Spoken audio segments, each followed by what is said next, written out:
How's it, everybody? Welcome back to the Rocky Fern. My name is Luca and I have OI Type 4, and in today's very special episode we have 200 subscribers. We did it. So thank you to everybody who subscribed and who watches the videos. I know I'm a small channel, but I appreciate every single one of you guys. So as promised, we're going to get into a full house tour.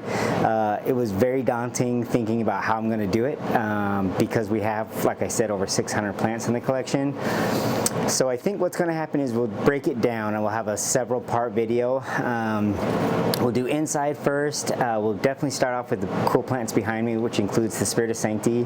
I'll have my boys come in here and kind of talk about their favorite plants that's in the inside collection. Part of the inside collection is also my seedling rack that's in another room. And then also what's inside this collection is two prop boxes, but we won't be showing those. I'm going to save those till a different part of the video and do all the prop boxes at once.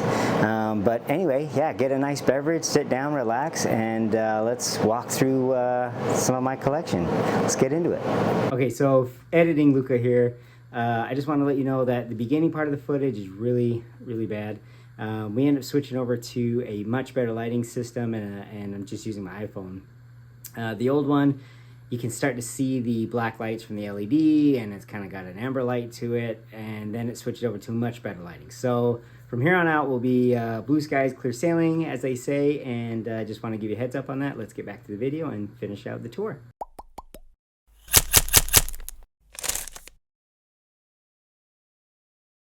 Okay, so we're going to start off with my special guest, or guests rather, which are my boys. I'm so happy to have them, and they actually enjoy the collection as much as I do, so that's very cool. So I'm going to have my oldest, his name's Erwin. He's going to come in here and talk about his favorite plant that's in the inside collection and why he likes it. Hi, this is the variegated Hoya Weyeri. I like it because of the pink leaves here, and it has a very special leaf because of the pink dot here. Yeah. Any other reasons why you like it? I do like the shape of the leaves, Yeah, and this pink vine. And then the fact that the stems are pink, I think is so cool. Yeah, it's a definite favorite of mine too. All right. And then Erwin will join us when we do our outside, actually at different sections. He can join us, and we'll talk about his favorite plants in there too. Coming up next is going to be Graham, and he'll talk about his favorite plant. All right, guys, so coming up next is my youngest boy, Graham. He loves the collection almost as much as I do. He does such a good job at memorizing all the names. It's kind of cool to see him just cite off all these names. So he's going to come in here and show you his favorite plant that's part of the inside collection. And why don't you take it away, Graham? Hi everybody, this is my favorite plant, the Philodendron tortum.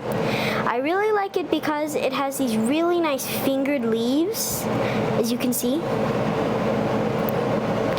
And then I also like it because it has these little hooks at the end. It kind of looks like a wave almost. That's cool. I also really like this plant because it has these beautiful pink sheaths at the base. Beautiful. I really like this plant. Thank you, everybody. So obviously he picked a good one, Philodendron tortum. It's such a cool plant. I got a bunch of these as TC little plants. I think I have 9 more outside. This is by far the biggest one. It's being kept in pond. It's a very cool plant. So thanks to Graham for picking such a cool plant. And like I said, the boys will come back when we do different parts of the collection, and they'll tell us what their favorite part of those collections are. But from now, I think I'll go to more of a vlog style and just kind of zip through the collection. And let's get into that. Okay, so let's just take a look at what we're showing you right now for the tour. This is the inside portion, and this is that kind of DIY shelf I made. So let's get into it. All right, so we're gonna go right to left. So up here we have my Scindapsus snake skin. And it is just a small cutting. It got hit with the AC, so that's why it's been moved to this back wall. So some of the leaves died off, this new flower. So I'm hoping it will make a comeback, but it's being kept in pawn against this refurbished, I guess 1x4 from an old shed that we tore apart. Then we have another Scindapsus. This is Scindapsus sylveriana. This is really cool. Scindapsus. It is going to be part of a video where I repot it because it's actually inside a 4-inch pot inside this bigger pot, and it's just drying out way too quickly. Then we have a mistletoe cactus. Kind of a cool story. My youngest Graham and I, we like to go to nurseries. Actually, all of my boys do, but this particular trip was with Graham, and I ended up taking a single pad cutting off of a kind of a mistletoe cactus that they had in like a rubbish pile, and the pad was like 1 inch long, and that grew out to be this long piece and this piece here. And then when we went back a couple weeks later, another cactus they had was in bloom and actually had some fruit, so we took a fruit and ended up producing about 16 seeds, and they've all pretty much sprouted. Then down here we have a recovering Georgiananthus ciliatus being kept in pond. It was a really, really big plant, and it died back and came back and then died back, so I'm still trying to figure this guy out. But what's really cool is the underside of this leaf. It has such a pretty underside. So that's Georgiananthus ciliatus. Then we have a really big Dischidia ovata. And this I got as a really small cutting. It's being kept in an aroid mix in a kind of like a house style pot that I did my own macrame on, and there's no hole for drainage, so when I water I'm very conscious of how much water I'm putting in there, but it has the coolest little blooms on there. So Dischidia ovata, such a really pretty one. This is also known as the watermelon Dischidia. And here we have let me get past that Hoya. In here we just have a little punch bowl style terrarium that has some Hoopersia in it. A couple different varieties in there, which I'll show you the mother plants outside. We'll drop down and I'll show you, this is my Stromanthe Trio Star, which I did a video on. Very cool. This is due for a repot. Then we have a bird's nest fern, but this is the Cobra variety, and it's kind of cool because the leaves curl inward like this, and has this nice ruffling, and so these guys can actually get to be like 4 foot long or 4 foot tall from the ground, so really cool. Can't wait for that to happen. We have a red flowering epiphytic cactus. I have 4 more outside, different colors, different species.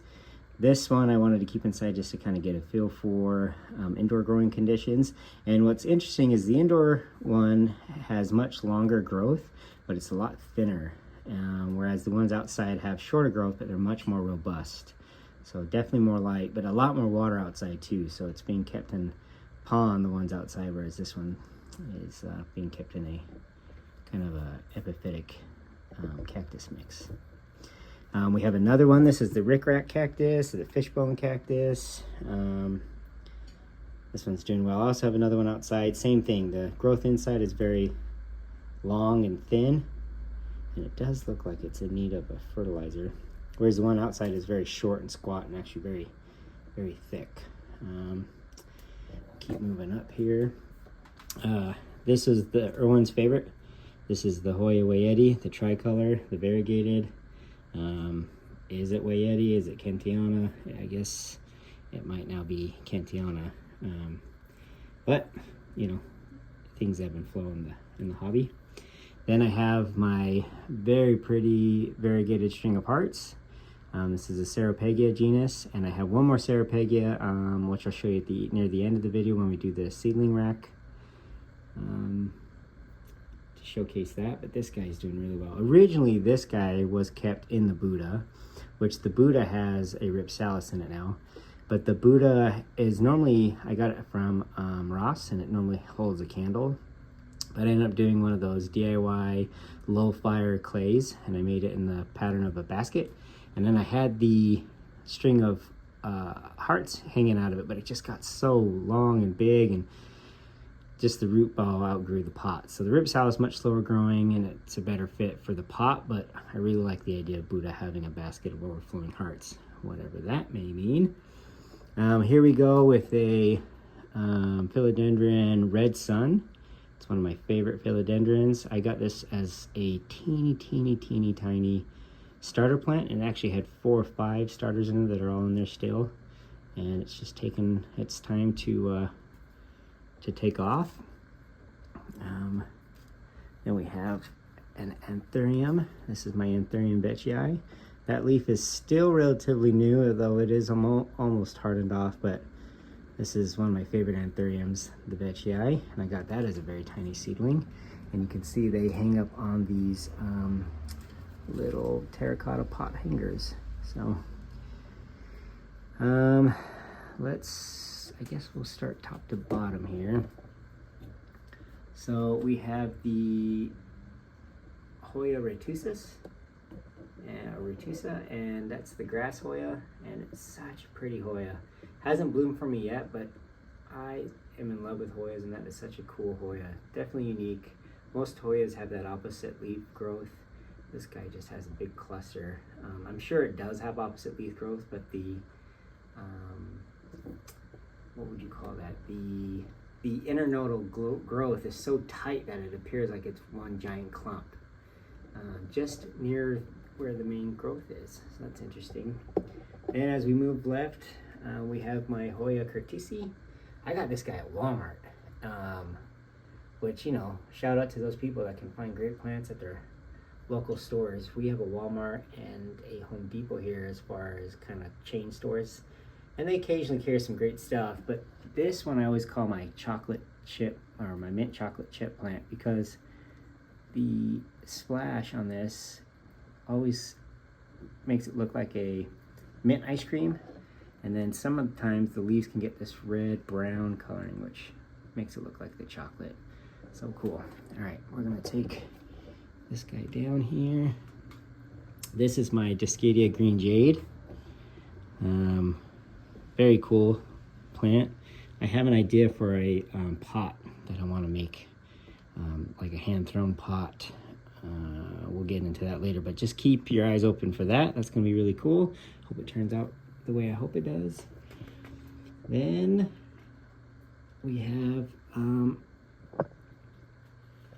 my Hoya compacta, and I have two different forms in there. I have the variegated, the outer variegated, and then a normal one. Both of these guys were teeny tiny cuttings, and they have since just started to take off. The Hoya carnosa compacta is such a cool plant, though. Very pretty. And once they get situated, they take off. So hang that guy up here. Then we'll go to this hanging plant. This is my Hoya polyneura, the normal form. And it's just kept in an aeroid mix, but I love Hoya polyneura. Such a cool, unique Hoya. Hang that guy up there. Take this guy down. This is my crocodile fern. I got this guy from the Green Escape, and when they sent it to me, it had about 15 plants inside. So I ended up separating them, and I ended up keeping, I think, 10 of the 15. So there's about 10 more outside in their own pots. But again, I'm just trying to see the difference between indoor growth and outdoor growth. And so far, it's pretty comparable.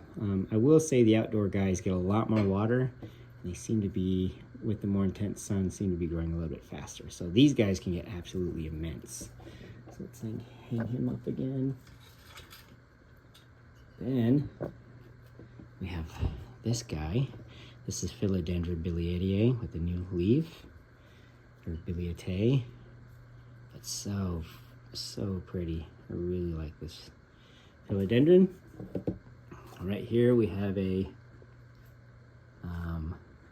string of pearls, and I got this guy at a local nursery who's kept right in direct sun in their little cactus area. It was getting blasted with sun, and I thought I only live like a quarter mile away from that nursery, and the sun here was a little bit too much for whatever reason, so I ended up taking it inside, but it has since done amazing. Anyone else's string of pearls have this kind of sticky, tactile thing going on with them? They're very sticky, but I don't have any infestation, so it's kind of interesting. We'll move on down beneath him. This is my fern leaf cactus, and it's a really cool cactus. I like it a lot. Very pretty. Right here we have one of my favorite Hoya Carnosa princesses, the Crimson Princess. This variety I got at Walmart, believe it or not, and it has, I don't know if it's the tricolor or whatever the case may be, but my other princess does not shoot off this, I mean, really red, crimson red leaf.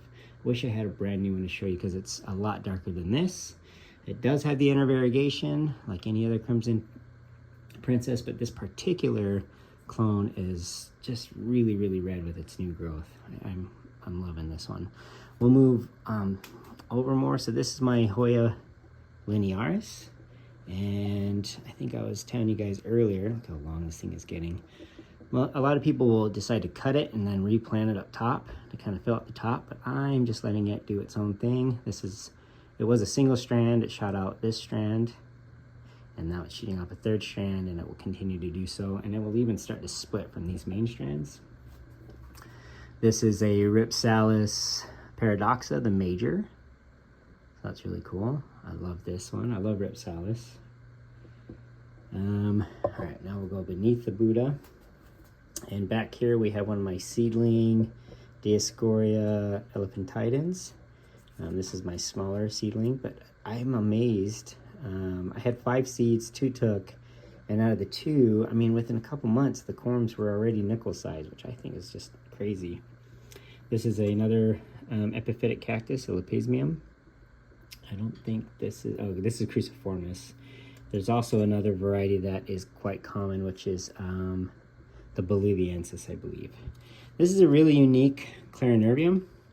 Obviously, I don't know if it's pure, but look how long the petioles are, and every one has always produced super long petioles. I've tried this in super highlight, which some of the leaves got burnt, lower lighting, and it's still producing long petioles. I have several other Clarinerviums, and they all produce the typical short petiole, but this guy's just a long neck, so that's kind of cool.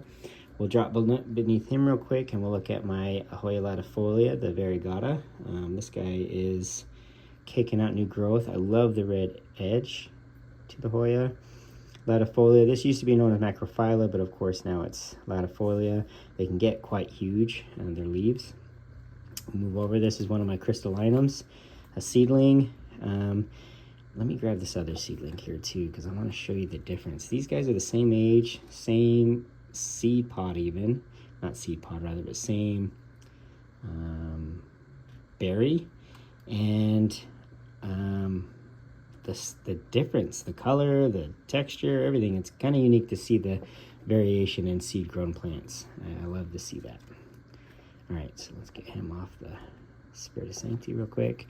This is a rickrack cactus from the other one over here that broke off, so I'm just having planted in here to root. That's kind of why he's a little wilted looking. All right, back here we have a large Philodendron tortum. This is Graham's favorite for the inside one. You can see that it has the caterpillar coming off. Back here is a Asian violet. It's Michelle. I'm sure I have the name tag. I can't remember, but it's from Vietnam, and it's one of the prettiest violets in our collection. I love it, and it flowers profusely. Being a Vietnamese endemic, I am obviously partial to it, being Vietnamese myself, so I really love this. The silver splashing on this leaf is so cool. So awesome. Up here above that guy, we have a Hoya shepherdi with several peduncles on there. This is known as the green bean Hoya for obvious reasons. Beautiful, beautiful plant. Back here is one of my unicorns. This is my Philodendron Spirit of Sanctity with a brand new leaf. It is being kept in pond, and I am going to increase the fertilizing regimen on this because I do believe pond, you just have to have a heavier hand with fertilizer, and it's starting to show. It was producing really nice bigger leaves that were subsequently getting bigger and bigger, and then I kind of backed off on the fertilizer, and now the leaves are starting to get smaller and smaller. This one is a red leaf exotic variety, and I'm sure it does carry the genetics for variegated, so that's kind of cool. We'll skip over this guy real quick to talk about another Spirit of Sanctity that I have. This one, is a seed grown or a tissue culture variety. It is starting to get the red tips on it, which I think is very cool. Let me see if I can get in there closer. And yeah, so same thing when I increase the fertilizing on this. Oops. Okay, so this is the bigger Dioscorea elephantides that I have, and I just have a homemade trellis on here. And then back here is the mother plant for my Rhaphidophora cryptantha. And what's kind of cool about this guy, if I can get him off here, let's see what's going on here, is even though this bark is hollow, let me see if I can do this. Oh, he's growing inside, which I think is so cool. Sorry guys, I'm trying to figure this out myself. So he's growing inside and he's doing really good. I have about 4 other cuttings of this plant, so I'm digging it. I really like the Rhaphidophora. If I can get a variegated Rhaphidophora tetrasperma, I think that'd be awesome. Alright.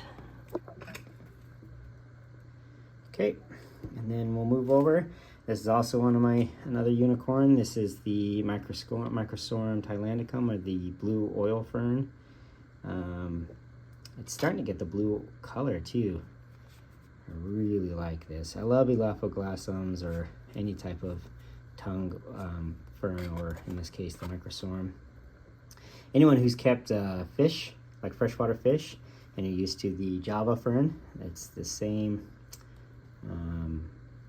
family, which is so funny. This is a total terrestrial plant. All right, and then right here we have a Dieffenbachia reflector. It's kind of a unique plant. I got this from Green Escape out of Florida as well.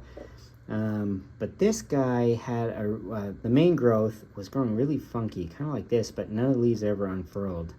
I didn't have any pests. I sprayed, I treated, I couldn't see anything, so I cut the main growth point off and replanted it, and it has since started to grow somewhat normal. But this shot off all these other growth points, and they all grow pretty normally. So can't wait to have that start to produce the camouflage pattern. In the back, we have a watermelon peperomia, the Peperomia argyris, I believe it's what it's called, and it's in flower. Peperomia do really well for the most part. Mainly this peperomia does really well, and then a lot of my succulent peperomia do really well too. I'll show you a peperomia that is struggling right after this. This is a seedling by Talifolium, or by Tarifolium rather, and it is just starting to get the long pendant-like leaves. This was, I believe, a single seedling rather, that had 2 growth points, and so I planted the middle part of both growth points, and then let the 2 growth points kind of take off. And you can see this is the result. This plant is just chugging along. We'll come up here and we will show you the Peperomia russo. Russo in Italian means red, and you can kind of get an idea of that with the red underside. Now this peperomia was just kicking butt, but it just kept getting taller and taller and taller, and so it was like in a little 4-inch pot or 3-inch pot, and I thought it was due for a root pot. So when I took it out, sure enough, it was a giant root ball, and I took that entire root ball and just put it in a bigger pot. I didn't touch the roots, I didn't disturb them, at least I tried to do minimally so, and then it died back. I mean, all the roots decided not to they didn't like that, so it died back. So I'm doing my best to kind of recoup it. I like this plant. If this plant was super healthy, I guarantee Erwin would probably have said that this was his favorite, because we're learning Italian, and he loves the color pink and red, and yeah, it just worked for him really well. Okay, so we'll come over to this little thing. This is just a terrarium, a tango and tank that I have just some native ferns, some pinguiculas, some cuttings in there. I just kind of want to play around and see what's going on. Come up top. There's nothing in that. This is a variegated African violet that I really, really, really, really like. For some reason, it's not on focus. Come. Let's see here. Okay, so that's the variegated African violet. I'm dropping all kinds of gravel. That is be kept hydroponic or semi-hydro.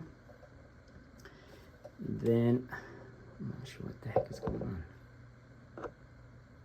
Okay, so then we have a cutting of a Discadia ruscifolia, the string of a million hearts, I think they call it, or just variegated million hearts. Very cool Discadia. And then we have a peperomia, what I think is Hope. I took this as just a single pad cutting from a friend's house, and it has taken off and started to grow. That's the cool part with peperomias. You can do leaf propagation like begonias. This is a jewel orchid. I am keeping it in pond. I had other ones. They didn't like it as well, but this guy's kicking butt, so like that. Love, of course, you keep jewel orchids. Most people keep jewel orchids for the beautiful leaves, foliage, rather than the flowers. Then this is a little pup that I got off of the mother plant for the variegated African violet, but for my Hanai daughter, for Christmas, I made her a panda. Her favorite animals are pandas. So this is that bake at home clay that I sculpted into a little planter. Favorite color is purple. So I made a little purple basket that's full of like a really coarse succulent mix that the African violet seems to enjoy quite a bit. Of course, we named the panda Lily as well after her. But yeah, I think it came out pretty well. So that's it. Holding its little toes, trying to be cute, whatever. Maybe I'll delete it later type thing, you know? All right, we'll move up. So we saw the Biliaceae, we saw the crocodile fern. Now we have the Xeroscices dengui, the string of nickels. A lot of people will buy these because they're labeled as a Hoya. They are not a Hoya, but they're a very cool plant. If you can grow them from seed, they are a caudiciform, which is very cool, but most people have cuttings. And because most of them are propagated by cuttings, it's really hard to pollinate because they cannot self-pollinate. So you have to have two different plants of each sex, and then you can pollinate them that way. But I have two, they're growing quite well for me. I really like those plants. Then we have the Calistophylla. This is probably one of my earliest videos I ever did on the channel. Calistophylla meaning the most beautiful leaf, and you can see why. Hoyas, again, are probably my favorite genus, especially for tropical houseplants. I don't know, anthuriums might be second. I have a very hard time picking. I'm not the best person to choose. But it has two peduncles. The flowers on these don't last long, and of course the scent isn't the best. Like I always kind of think it's like bug spray and bleach, but they are so pretty. And it's put on a ton of growth for me. So we'll put him back without breaking the other Hoya.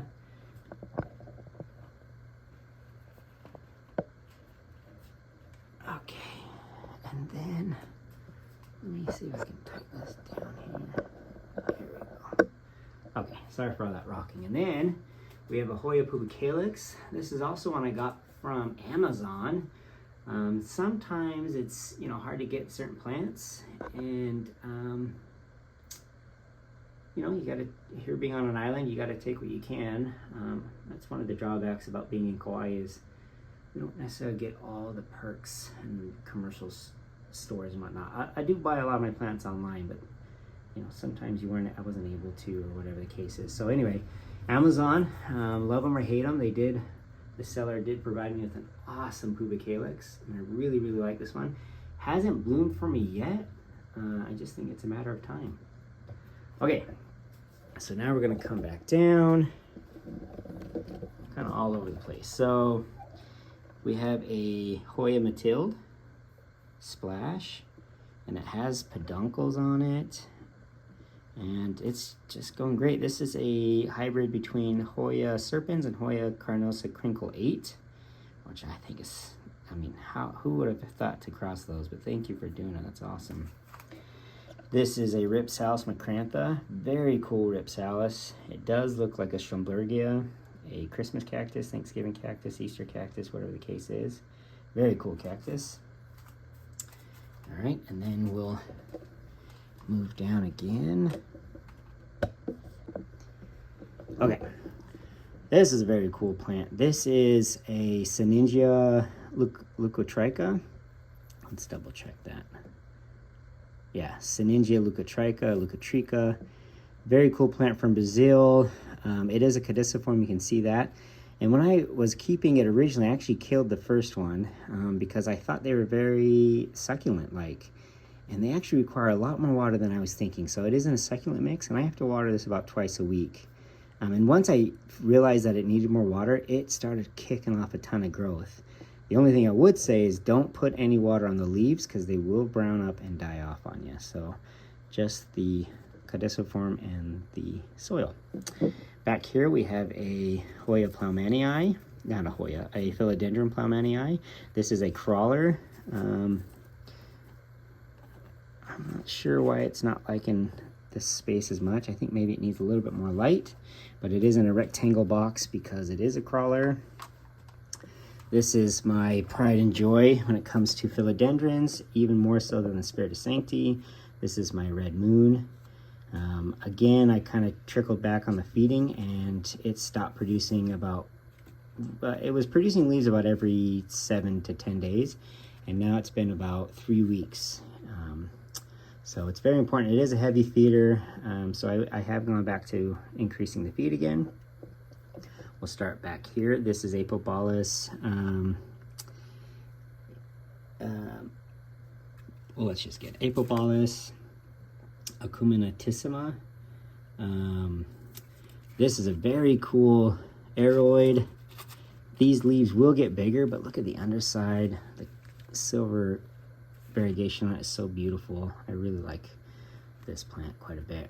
And then we'll go over the alocasias that I keep inside. This is Alocasia rugosa, and I just recently did a video you'll see after this where I transplant these from pon into the aroid mix. We have the Alocasia frydek, which this is its newest leaf. It has a half moon.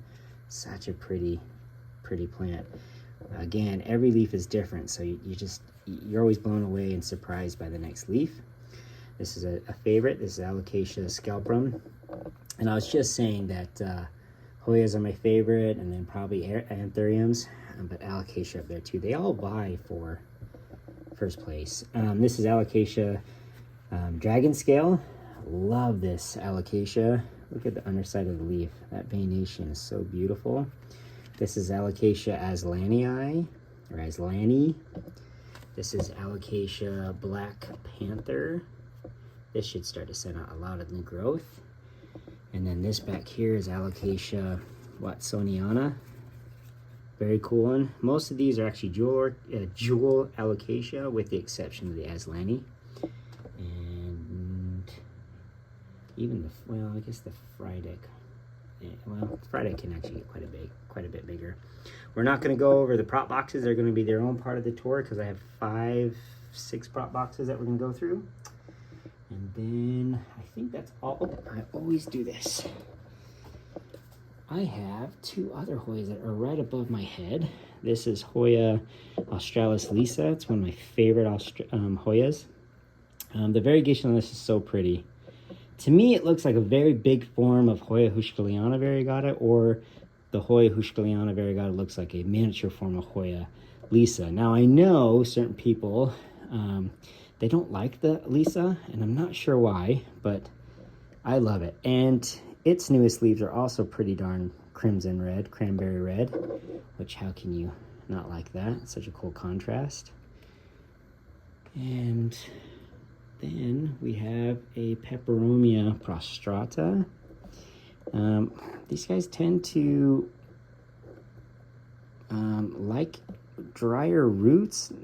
Drier is not the word, but they like higher humidity. They like tropical setups. They grow really well in terrariums. But when you try to do that where you're watering it more often, they tend to rot out. So this guy is slower growing for me because I do kind of keep him on the drier side, and I'm sure if I watered him more, he would take off because they can get quite big and start to grow out. Prostrata, meaning it's a prostrate type of growth, a crawling type of growth. So, and then I realized I have a few more I didn't talk about. up here, this is a Hoya Mame. I did it again. Philodendron Mame. This is also a crawler, which is going to get a repot here soon. This is such a pretty leaf. I thought it was Soderoy, but then you can see the growth is definitely crawling. It's definitely not climbing. So it's getting size now where it's easier to identify. But you know, when they're small, I got it as like a 3-leaf cutting or 3-leaf plant. It's hard to tell if it's Soderoy, Mame. You know, you could easily forgive me for being confused on it. And then we have a Hoya Polyneura, the Albo Marginata. This guy's doing well. It's also being kept in pond, but like I said, I'm going to increase the fertilizer. Pond is an amazing, amazing substrate, amazing grow medium if you can get the feeding right, because of course you're dealing with just inert material and you have to supply the nutrition. So if you can do that, it's amazing. Let's take a break here and I'll meet you in the other room where we talk about some very, very cool succulents. Okay, so we're on the little growth shelf and I do have a very big succulent collection, and while a lot of them are kept outside in the succulent benches, some of my higher end ones or ones that I would worry would get stolen are kept inside here, or even the ones that I like to keep a closer eye on. So I have some seedling, ignore the label, it's not Edwinensis. I have some seedling Areocarpus trigonus in here that I've taken off. Back here I have some plants that are beautiful. Right here we have a Pseudolithos, the cubiformis. This one I did post on my Instagram that it flowered, and it smells like a bunch of dead geckos. There's a reptilian quality to that funk. It's bad. Geohintonia mexicana is kicking butt. I love it. Starting to fill out some more. A very cool gypsum endemic. Very, very cool plant. Here I have like a little display of the Cinocrassula yuhuanensis. A very, very cool plant. Also known as the hedgehog succulent, I believe. In here is kind of my ever revolving tray of seedlings. We have some Allospiralis in here, some Matucanas, some Fralias, just a bunch of seedling cactus in here. Right here we have a, let me zoom in here. We have a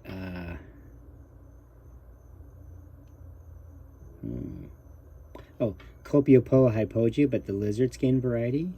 We have a Copiopoa cinerea, which I love. This is a Coryphantha elephantippus, but this is the variegated. Has no roots yet, which is why it's looking a little busted up. Here is, in the background here, is a Coryphantha elephantitans.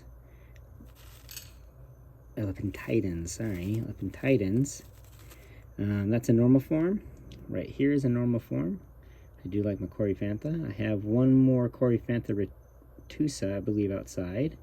This is the Coryphantha elephantitans enormous. And you guys got to see this. This thing is... Ugh, I can't wait till this plant's like 7 inches across. Look at that. Ah, God, yes. Okay. Try to relax here and keep moving on like some sort of filming professional. This is Serapegia Armani. Let's just double check that, you jackwagon. Armandi. This is also known as the Black Dragon. I also have a plan to do a hand-thrown pot for this. This is all new growth, and this was also surprising that it needed a lot more water than I was giving it. While yes, they are a succulent, come from Madagascar, I believe. In the setup that I have, in the environment that I have, I was needing to water a lot more. Right here we have a Ortego cactus, MacDouglii. This thing is 3 times bigger than when I first got it, and I still paid about 80 bucks for that. So it's one of my favorites. It's a glaucous silver blue cactus with black spines, much like the cinerea is. Very cool plant. These are some seedling, the sisters here, seedling Echeverias.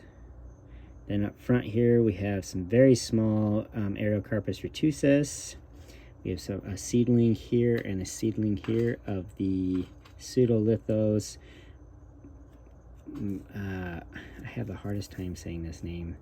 The Midgerantinus. Very cool. Some more seedlings. This is Aerocarpus, or Astrophytum rather. 4-rib, but only 2 of them have 4-rib. Some more Astrophytum. This is Capricornus. This is a teeny tiny seedling, the only one that survived out of all of them, of a Echinocerius rigidissimus, or the rainbow hedgehog cactus. This is Aerocarpus capricornus. Back here we have Gymnocalycium mihonovicii, the variegated, and it's starting to flower. And then there's another one that I got. This one definitely is rooted much better. This one's starting to root, take fine. Kind of getting lost here on what I want to show you. Up front here is a echinocactus. I believe this is, it's Echinophosulocactus crispdatus. So these guys are very cool. These guys are known as the brain cactus. These are a mutant. That's what I bought them as, mutant Astrophytum. I guess they could come with who knows what parentage. This is 3 different Aerocarpus myristigma, but what's cool is these 2 are normal Aerocarpus myristigma, but down here is a double-headed, maybe cresting, I'm not sure, but a teeny tiny one, same age, but it just doesn't get any height. These are the monkey tail cactus. One is a hybrid and one is the true form. This is Hildowintera colodemonensis, and the other one is this guy right here is the hybrid. Right here we have 2 different conophytums. We have the purple-lipped one, and then so the purple-lipped one, which I think is like such a cool, cute lipped one. So sorry guys, I can't get my camera inside here to show you. I'll just bring it out to you. How's that? So you can see the little cute pink purple lips. Just looks like it wants to kiss you. And then so we have the conophytum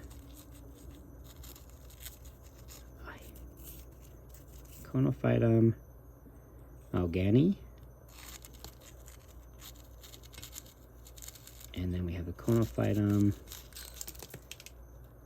Pagae, and that Pagae with the purple lips is just you just want to kiss it. Mwah. Okay, moving over here we have a baby toes. This is the let's just try that again, buddy. Fenestrana rofalophylla. Fenestrana rofalophylla. And I think the name refers to the fact that that is mislabeled. I think that's what that is. Because I thought baby toes was something else. Could be wrong. All right. Then we have 1 seedling, 2, 3, 4, 5, 6 seedlings of Euphorbia obesa. These guys are doing really well. This is a Gymnocalycium euphorbia. Actually, no, it's the other way around. This is Euphorbia Gymnocalycium moedes. So it's a euphorbia that looks like a Gymnocalycium, which I think is so cool. Move over here. These are some seedling Euphorbia platycladas that I've grown. These are some Aerocarpus physoratus. These guys are the slowest growing plants. I mean, even slower than the Mapu palms. Here's a Ripsalis, and I took a cutting from a nursery that was just one of these little pickles. I just took one of these little pink and took it home, and it has since grown into this plant. This is a Euphorbia. This is the devil's backbone Euphorbia. Very cool. This is another cool little plant. This is a mistletoe cactus, the Rhipsalis mistletoe. Not the same as the other mistletoe that has flat leaves. This has round kind of chopstick-like growth. This plant, I wanted to show you the good, the bad. This plant is a Celiocephalocerius beningea, the Aurea form. They are extremely drought resistant, and I just overwatered it just a little bit, and it said, I'm gonna go and see you on the other side. And it died, just like that. These are some seedling, not this guy, that guy is also seeing me on the other side. These guys are seedling Allospiralis. So I think these guys are gonna be so freaking awesome as they get older. If you guys don't know what the Allospiralis is, check it out because they are amazing. Up here we have some Granovia seedlings and also some Echeveria romeros. The Echeveria, oh, I forget, Agavoides, but the Romero form, which is a kind of a reddish variety. Very cool. And in here, I have a bunch of leaf propagations of my ZZ plants, both variegated and black ZZ, and you can see the roots, they're taken off. It's one of the easiest plants to propagate, so I would highly recommend doing that. Anyway, this wraps up the inside house collection. I'm trying a new setup, so I apologize for the kind of haphazard way of me filming. I will get better. Promising? No, I'm not, but I will definitely try. But anyway, this guy is awesome. Let's take another look at him real cool. Real like, you know what I'm trying to say. I can't even speak. He's so cool. I lose my mouth. Yep, you heard me. Gone. Anyway, if you like what you see, stay tuned. We got other parts of the tour coming up. As always, give a like, subscribe, and we'll see you guys on the next adventure.